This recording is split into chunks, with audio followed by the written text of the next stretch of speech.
Me rõõmustame elus paljude asjade üle ja selleks, et tunda rõõmu oma keha üle, tuleks vabaneda erinevatest blokeeringutest, nendest, mis takistavad energia ja vereringlust. Kindlasti oled elus kogenud kehalist, siis kas ebamugavust, valusid või pingeid. Meenuta mõnda neist.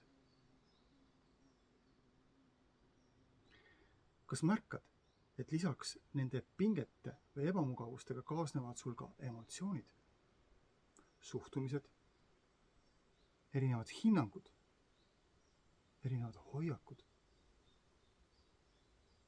Võib-olla oled sa kuulnud, et WHO viimane raport nimetas kõige enam levinumaks maailmas psühhosomaatilisi haiguseid.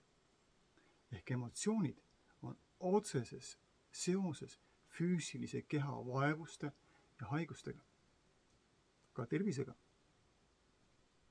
Ja selleks, et kogeda rohkem rõõmu tervest kehast, paneme suvekoolis kokku joogalikud venitamise ja practical consciousnessi tehnikad.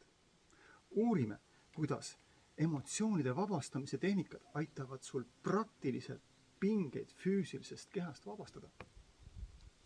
Soojus, vabam ja avaram tunne on see keel, kuidas sinu keha väljendab rõõmu.